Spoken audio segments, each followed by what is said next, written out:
Hello दोस्तों, आज के इस वीडियो के दौरान हम बात करने वाले हैं ब्राइटकॉम ग्रुप को लेकर। ब्राइटकॉम ग्रुप में अगर बात की जाए तो रैली 10% की आपको नज़र आने वाली है। इसके अलावा अगर बात की जाए तो दोस्तों कंपनी ने लास्ट टाइम ही अपडेट कर दिया था कि कंपनी की डिफेंस सेक्टर में एंट्री हो चुकी है। अब डिफेंस सेक्टर में एंट्री के बाद इसने तो ऐसा मानो कि जो चांद का ग्रहण है वो इसको लग गया हो, और रॉकेट अभी के टाइम काफ़ी अच्छी बनती हुई नजर आई है। इसके पीछे का लॉजिक और मैजिक दोनों समझने वाले हैं। साथ ही साथ कंपनी के जो नंबर्स है वो भी 14 अगस्त को आने वाले हैं। तो नंबर्स कैसे आ सकते हैं, क्या आउटलुक नज़र आ रही है, तो उन सब चीज़ों को कवर करेंगे। पर बता दूं, बाई सेल के लिए कोई रिकमेंडेशन नहीं रहेगी, जानकारी ओनली एजुकेशन पर्पज़ के लिए रहेगी। प्राइस अगर चेकआउट करें तो अभी के टाइम 15 रुपये 36 पैसे पर अभी के टाइम जो प्राइस है वो यहाँ पे रहने वाली है। काफ़ी शानदार प्राइस आपको देखने को मिल रही है। पर यहाँ पे इंट्राडे का जो हाई है वो भी 15 रुपये 36 पैसे भी लगा हुआ है, जो काफ़ी बढ़िया प्राइस रहने वाला है। पर कंटिन्यूसली अगर पिछले 5 सेशन की अगर बात की जाए तो वहाँ पे 18.5% से अधिक का रिटर्न, लास्ट 1 मंथ में 26% की गिरावट, और लास्ट अगर 6 महीने में भी अगर देखा जाए तो वहाँ पर भी सेम एज इट इज़ आपको गिरावट नजर आएगी, क्योंकि कंपनी की ट्रेडिंग दिसंबर 2024 से पहले बंद यहाँ पे देखने को नज़र आ रही थी। तो इसके बाद देखने को मिला कि कंटिन्यूसली उसमें उतार चढ़ाव बने, पर आज के सेशन में जो वॉल्यूम देखने को मिली है वो काफ़ी स्ट्रॉन्ग है। भारतीय बाजारों में भी काफ़ी अच्छी वर्दी देखने को मिली है, रैली देखने को मिली है। आज की वॉल्यूम 4 करोड़ 14 लाख के तो आ चुकी है, जिसमें क्वांटिटी बायर्स की लंबी लाइन देखने को यहाँ पे नजर आई है। डिलीवरी को लेकर अगर चर्चा की जाती है तो डिलीवरी यहाँ पे 47.5% से अधिक की रहने वाली है, क्योंकि ओपनिंग में अगर देखा जाए तो ओपनिंग में यहाँ पे प्री ओपन सेशन में यहाँ पे काफ़ी कमज़ोर मार्केट ओपन हुआ था। उसके बाद यहाँ पे उतार चढ़ाव भी बने, उसके बाद रॉकेट पे रॉकेट यहाँ पे बनता हुआ नजर आई है स्टॉक। तो ये चीज़ें महत्वपूर्ण देखने को मिली। इसके अलावा जो अभी खबरें देखने को मिल रही है इस कंपनी को लेकर, तो वो महत्वपूर्ण देखने को मिल रही है। 15 रुपये से कम का ये शेयर बना रॉकेट डिफेंस सेक्टर में एंट्री, क्योंकि कंपनी ने एरोस्पेस इंटेलिजेंस और ऑटोनोमस एरियल डिफेंस सॉफ्टवेयर पर केंद्रित करके एक समर्पित डिवीजन की शुरुआत की घोषणा कर दी है, जो शुक्रवार को मार्केट क्लोजिंग के बाद अपडेट आया था। और उसी के बाद कंपनी अगर देखा जाती है तो ब्राइटकॉम ग्रुप लिमिटेड शेयरों में इन दिनों में लगातार चर्चा में है, क्योंकि कंपनी के शेयरों का कारोबार लगभग 1 साल तक निलंबित था। हाल ही में शेयर बाजार में पुनः शुरू हुआ, और कंपनी में नेक्स्ट जनरेशन रक्षा प्रौद्योगिकी के लिए एक नए डिवीजन की शुरुआत की थी। तो उसी के बाद शुक्रवार को स्पेनिश स्टॉक के शेयर 2.26% बढ़कर 13.97 रुपये प्रति शेयर पर पहुंच गए थे, जबकि पिछले बंद बहाव 13.61 रुपये पर देखने को मिला था। तो यही बड़ी वजह देखने को मिली। कंपनी ने शुक्रवार को बताया था कि ब्राइटकॉम ग्रुप पे वे एक समर्पित प्रभाग शुरू करेंगे, जो एरोस्पेस इंटेलिजेंस और स्वायत्त हवाई रक्षा सॉफ्टवेयर पर केंद्रित होने वाला है। तो इसी के बाद से कहीं ना कहीं कंपनी के लगातार जो शेयर होल्डर्स थे उनमें एक हाहाकार मचता हुआ नजर आया, और कंपनी पहले से ही कर्ज मुक्त देखने को मिल रही है। कंपनी पहले ही कोका कोला, सैमसंग जैसे प्रमुख ब्रांड्स के साथ और ओगिलवी जैसी कंपनियों के साथ साझेदारी कर चुकी है। तो ये कंपनी का एक काफ़ी बड़ा अनुभव और एक काफ़ी बड़ा ट्रस्ट, इसी वजह से भी कंपनी लगातार मार्केट में जो है कैपेबिलिटी के साथ कार्य करती हुई नजर आई है। तो ये चीज़ें काफ़ी बढ़िया देखने को भी मिली है। फिलहाल कंपनी के लिए काफ़ी कुछ चीज़ों में जो चेंजेस है वो भी नज़र आने की एक्सपेक्टेशन नज़र आ रही है, जो Q1 के नंबर्स में रह सकती है। क्योंकि लास्ट टाइम जैसा कि देखने को मिला था कि कंपनी के रेवेन्यू में गिरावट हमें काफ़ी ज़्यादा देखने को मिली थी। उसी की बदौलत अगर यहाँ पे चेकआउट करें तो यहाँ पे कंपनी का रेवेन्यू 121 करोड़ रहा था, और पिछला रिजल्ट का देखने को मिला था यहाँ पे जो प्रॉफिट के तौर पर अगर बात की जाए तो वो हमें 244 करोड़ का मिला था।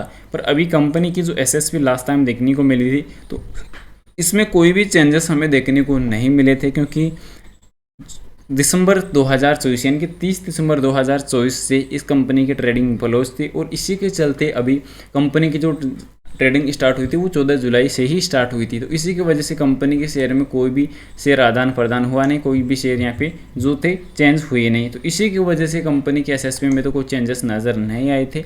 पर यहाँ पे कंपनी के जो नंबर्स है वो आप लोगों को पहले एक बार और बता दूँ कि 14 अगस्त 2025 को कंपनी के जो नंबर्स है वो आने वाले हैं। वहीं अगर कंपनी के बेसिक डेटा को लेकर अगर कैलकुलेशन अगर देखा जाए तो काफ़ी बेहतरीन देखने को मिल रहा है। इसके पीछे का अगर कुछ और भी आप लोग को सेंटीमेंट अगर आपको समझता हूँ तो यहाँ पे आपको देखने को मिलेगा कि 50 दिन का मूविंग एवरेज अभी के टाइम काफ़ी नीचे कारोबार कर रहा था, और 100 दिन का मूविंग एवरेज यहाँ पे कैंडल स्टिक पर कार्य करता हुआ नजर आ रहा था। पर अब जैसे जैसे ये 50 दिन का मूविंग एवरेज ऊपर जाएगा तो वैसे वैसे यहाँ पे जो 200 दिन का मूविंग एवरेज है वो एक टाइम पे यहाँ से क्रॉस होगा और इसी के बाद जो गोल्डन क्रॉस ओवर यहाँ पे बनता हुआ चांस नज़र आएगा, जो एक अच्छी गोल्डन अपॉर्चुनिटी कह सकते हैं, एक शानदार मौका कह सकते हैं। तो चीज़ें काफ़ी बेहतरीन यहाँ पे होने वाली है। इसके अलावा यहाँ पे अगर वॉल्यूम को लेकर अगर बात की जाए तो आज के सेशन में 5 करोड़ की वॉल्यूम अब तक हो चुकी है। और साथ ही साथ अगर बात की जाए आज 1 वीक में रिटर्न्स की, तो पिछले 1 वीक में 30% का रिटर्न कंपनी ने यहाँ पे देने का भी काम कर दिया है। तो अपॉर्चुनिटी काफ़ी बढ़िया देखने को मिल रही है और इसी की वजह से कंपनी लगातार काफ़ी बेहतरीन तरीके से मार्केट में भी काफ़ी आगे बढ़ती हुई नज़र आ रही। तो कंपनी के रिजल्ट के लिए डिविडेंड बोनस को लेकर क्या अपडेट आ सकती है, तो वो तो आने वाले रिजल्ट्स में ही क्लैरिफाई होने वाला है, उसके बाद ही कंपनी का अपडेट हो पाएगा। इसका पीछे का रीज़न ये है कि कंपनी ने लास्ट टाइम भी जो 2022 के अंदर जो डिविडेंड दिया था वो वापस ले लिया था। जो कंपनी के अभी जो कह सकते हैं कि शेयर होल्डर्स थे उनसे अपना डिविडेंड वापस ले लिया था। तो ये बड़ी वजह देखने को कोई यहाँ पे जो है फाइनल आई नहीं थी। और उसके बाद लास्ट टाइम कंपनी के Q4 के जो नंबर देखने को मिले, तो Q4 के नंबर्स में भी कंपनी का जो रेवेन्यू वगैरह काफ़ी बढ़िया देखने को मिला था। और महत्वपूर्ण चीज़ें यही देखने को मिल रही है कि अभी के टाइम कंपनी का जो टेक्निकली डेटा है वो काफ़ी बेहतरीन देखने को मिल रहा है। तो अभी के टाइम अगर बात करिए 5 दिन, 10 दिन, 20 दिन, 50, 100 या 200 दिन, सभी मूविंग एवरेज से ये ऊपर आज कारोबार करता हुआ नजर आ रहा है। तो कंपनी के लिए और कंपनी के शेयर होल्डर्स के लिए अपॉर्चुनिटी काफ़ी यहाँ पे शानदार साबित होती हुई भी नजर आई है। इसके अलावा कंपनी के कुछ डेटाबेस को अगर और एनालाइज अगर किया जाए तो यहाँ पे आपको देखने को ये मिलने वाला है कि कंपनी की एनुअली तौर पर काफ़ी बढ़िया जो नेट प्रॉफिट वगैरह है वो भी बनते हुए नज़र आ रहे हैं। और अभी कंपनी के कुछ डेटाबेस को अगर और एनालाइज अगर किया जाए तो आपको काफ़ी कुछ जो चीज़ें हैं इस कंपनी को लेकर यहाँ पे पता चल जाएगी, जिसमें देखने को ये मिलेगा कि कंपनी की जो प्रॉफिट ग्रोथ है वो भी जिस प्रकार ट्रेडिंग क्लोज चल रही थी तो उस वजह से प्रॉफिट ग्रोथ काफ़ी नेगेटिव जा चुकी थी। सेल्स की ग्रोथ में वापस बढ़िया उछाल रहा है।